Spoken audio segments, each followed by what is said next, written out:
messieurs, bonjour. Ravi de vous retrouver. Bienvenue à cette nouvelle édition de notre programme quotidien Midi au Caire. Et nous allons commencer l'édition d'aujourd'hui du mardi 15 décembre 2020 avec le président Abdel Fattah el-Sisi qui avait reçu un appel téléphonique de son homologue de Mauritanie, Mohamed Ould Ghazouani. Les deux leaders ont examiné le renforcement des relations bilatérales dans tous les domaines, notamment le domaine militaire et la lutte contre le terrorisme. Les deux dirigeants se sont penchés également sur la coopération économique et les moyens de les booster à tous les niveaux. Ils ont évoqué à cet effet l'importance d'augmenter les taux des échanges commerciaux et de doper les investissements entre les deux pays. Évoquant la crise libyenne, les deux leaders sont convenus de consolider leur coopération pour sauvegarder la sécurité régionale et nationale en Égypte et en Mauritanie.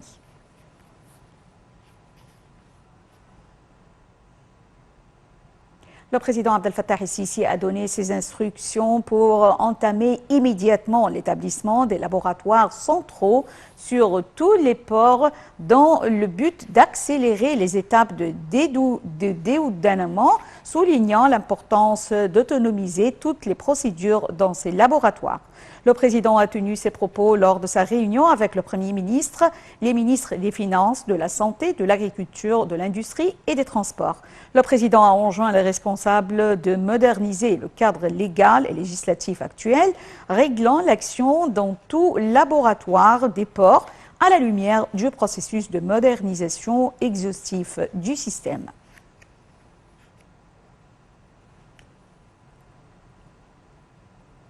Le président Abdel Fattah el-Sisi a enjoint d'entamer immédiatement le projet de construction de 3300 nouvelles unités de logements supplémentaires dans le cadre du projet national Logement pour tous les Égyptiens.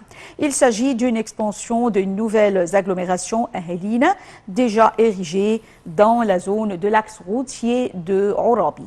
Les détails dans ce commentaire de Marwa Arafa et Shamsenemi. Le président Abdel Fattah el-Sisi a enjoint d'entamer immédiatement le projet de construction de 3300 nouvelles unités de logements supplémentaires, et ceci dans le cadre du projet national de logement pour tous les Égyptiens. Il s'agit d'une expansion des nouvelles agglomérations ahalines déjà érigées dans la zone de l'axe routier de Orabi. Au cours d'une réunion consacrée au suivi des projets de l'autorité du génie des forces armées, le président el-Sisi a examiné le projet de la construction de la station internationale de véhicules de transport sur une superficie de 300 feddans et qui doit renfermer des centres commerciaux, une zone de service et des lieux de divertissement. Cette station sera affiliée à l'aéroport international du Caire pour faciliter la circulation à destination et en provenance de tous les gouvernorats et les villes de la République. La réunion a également porté sur le progrès des projets dans la nouvelle capitale administrative, notamment le centre culturel islamique, et les efforts visant à relier les axes routiers de la nouvelle capitale administrative à tous les quartiers et secteurs du Grand Caire. La réunion a aussi porté sur les projets de la ville Al-Galela et les nouvelles universités privées fondées dans tous les coins de la République.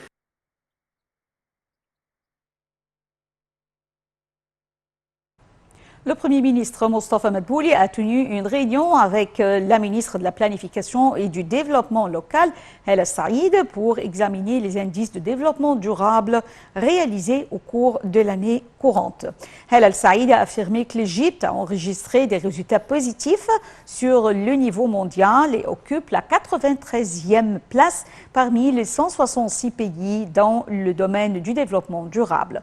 Le point avec Marwa Arafa et Shamsenemi. Le Premier ministre Mostafa Madbouli a tenu une réunion avec la ministre de la Planification et du Développement local, Hala Saïd, pour examiner les indices du développement durable réalisés au cours de l'année courante.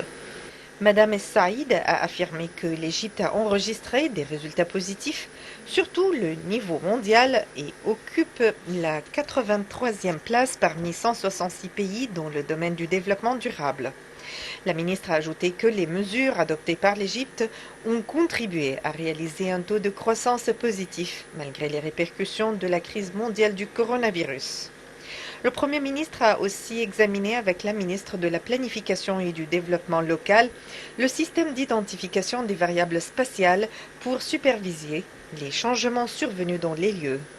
Le docteur Madbouli a enjoint de mettre en œuvre les directives du président Abdel Fattah el-Sisi afin de profiter de ce système, surtout dans l'identification des changements dans les zones militaires. Selon le nouveau système, chaque gouvernorat sera muni d'une unité affiliée au système dans la zone militaire, et ce dans le but d'éliminer le phénomène des bidonvilles.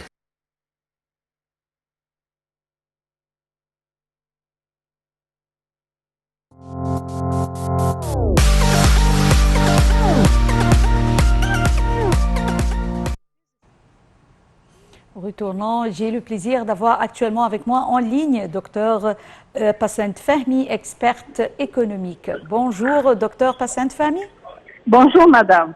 Alors que le monde entier souffre de la pandémie du coronavirus et de ses effets néfastes, mais l'Égypte a pu enregistrer des indices positifs dans le domaine du développement durable. Commentez s'il vous plaît. Tout d'abord, nous devons savoir que l'économie égyptienne est une économie très bien diversifiée. C'est-à-dire qu'on peut travailler dans beaucoup de domaines, même si on a des problèmes assez compliqués. Deuxièmement, le climat égyptien aussi a aidé, a beaucoup aidé que l'économie égyptienne travaille dans, comme on appelle, l'agriculture et la pisciculture, et aussi l'infrastructure.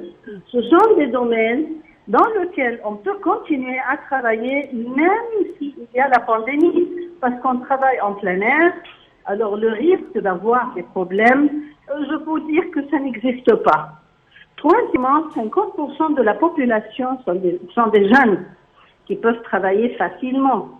Quatrièmement, le gouvernement égyptien a mis un plan très bien organisé pour développer l'économie, que ce soit durant Covid, après Covid et même aussi avant. Alors ça, c'est le plan qui a été mis en place, qui a aidé beaucoup tous les Égyptiens et les compagnies égyptiennes qui travaillent sur place à continuer à travailler même durant la pandémie. Alors la politique fiscale, la politique monétaire, le plan économique de développement de l'Égypte a été bien aidé, bien sûr, par, comme je viens de mentionner, la diversification, par le climat, par les jeunes, et aussi ça a attiré beaucoup d'investisseurs du monde entier. Et ça a été bien vu dans tous les, qu'on appelle les rapports qui ont été publiés par les institutions mondiales.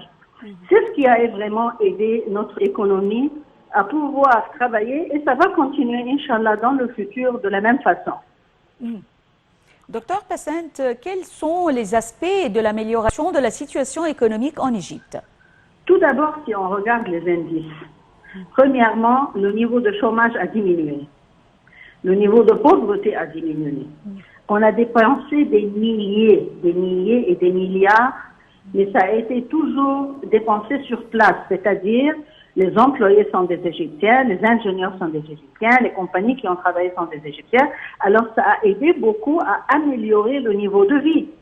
On a dépensé aussi sur le système de la santé, de l'éducation, des moyens de transport.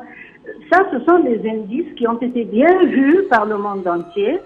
Et aussi, le GDP a augmenté d'une façon très remarquable, non seulement pour le développement économique, mais aussi on a eu le succès d'inclure les compagnies, les petites et moyennes compagnies. 418 000 compagnies ont été incluses dans l'économie, ce qui a monté de nouveaux chiffres. Alors, l'inflation aussi a diminué à cause de l'agriculture et la pisciculture. Alors, tous les indices ont bien prouvé comment le développement de l'économie égyptienne a été mis en place d'une façon professionnelle, et le succès a été bien vu, non seulement pratiqué, mais je répète aussi, il y a des milliards qui ont été dépensés. On n'a jamais importé un employé de l'étranger, un ingénieur de l'étranger, et les compagnies sont des compagnies égyptiennes. Alors ça, ce qui a aidé vraiment à remarquer comme on appelle tous les rapports qui ont été publiés par les institutions internationales, vraiment, c'est tout ce que je dis. Est-ce que vous voyez, docteur Passant Fahmi, que les projets nationaux et notamment les projets concernant l'infrastructure ont contribué au développement durable?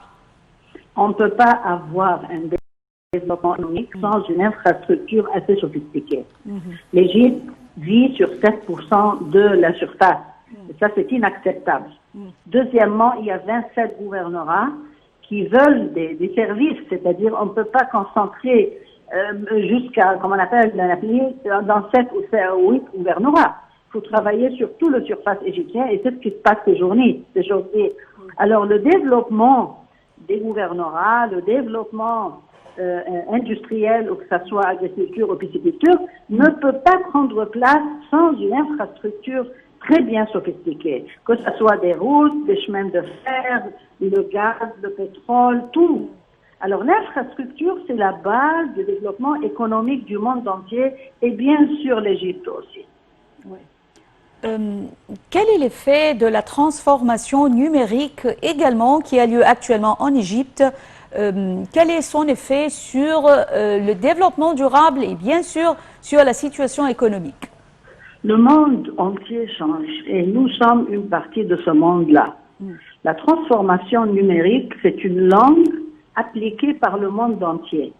Et l'Égypte, c'est un pays qui a un futur vraiment bien vu par le monde entier. Mais on ne peut pas travailler sans avoir la même langue. C'est-à-dire, si on veut parler au monde entier, on veut parler à la technologie, on doit parler la même langue. Alors la transformation numérique va aider non seulement à avoir un climat d'investissement attirant, mais aussi à mettre en place toutes les mesures, comme on appelle, de succès, que ce soit pour les taxes, que ce soit pour l'éducation. On doit avoir toujours une transformation numérique pour qu'on puisse travailler avec le monde entier et appliquer la technologie internationale chez nous aussi. Parce que le monde est divisé en 3 genres de pays. Des pays ou des compagnies qui ont une technologie très avancée, d'autres pays qui ont des ressources comme le nôtre. La troisième partie, c'est le financement. Oui. Cette combinaison entre les trois, ça c'est le futur du monde entier. Et sans la transformation numérique, ça va être très difficile pour n'importe quel pays d'appliquer. Alors là, l'Égypte voyait ça clairement et c'est bien vu et c'est bien appliqué partout même. Docteur Passant Fahmy, experte en économie, nous vous remercions infiniment pour ces explications. Et enchaînons cette édition de notre programme Midi au Caire avec l'Égypte qui a été réélue pour un an supplémentaire en tant que membre de la Commission des Nations Unies pour la restauration de la paix après avoir remporté le plus grand nombre de voix lors d'un suffrage tenu hier au siège des Nations Unies. Selon le représentant permanent de l'Égypte aux Nations Unies, l'ambassadeur Mohamed Idriss, la réélection de l'Égypte à la Commission met en relief le rôle axial que joue le Caire en matière de l'instauration de la paix dans les lieux de tension. Cette démarche reflète aussi la confiance de la communauté internationale en la capacité de l'Égypte de poursuivre ses efforts pour développer la structure de l'organisation onusienne et fournir le soutien aux pays qui souffrent des séquelles des conflits, notamment en Afrique.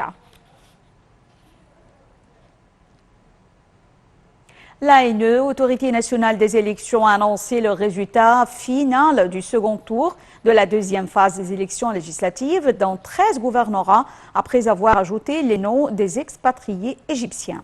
Les électeurs étaient appelés à choisir 100 députés parmi 198 candidats. Rappelons que le processus électoral s'est déroulé au milieu de mesures autant sécuritaires que préventives intensives et sous une surveillance judiciaire totale.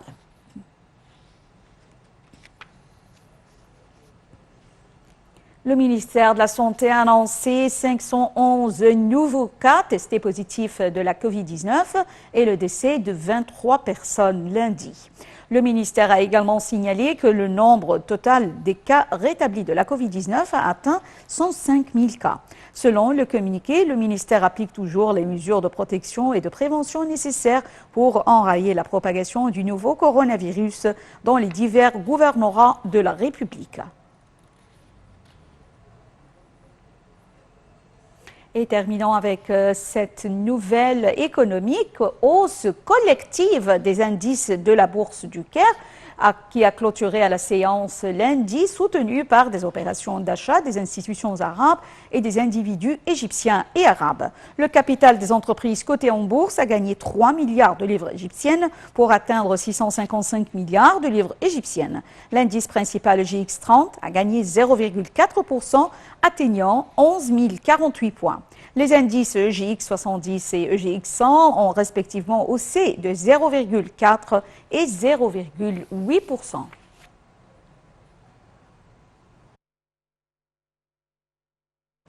Mesdames et messieurs, nous arrivons à la fin de cette édition de notre programme quotidien Midi au Caire. Mais rendez-vous demain, mais avec une autre équipe. Merci pour votre fidélité à Nile TV. La transmission en langue française se poursuit jusqu'à 13h locale. Bonne journée.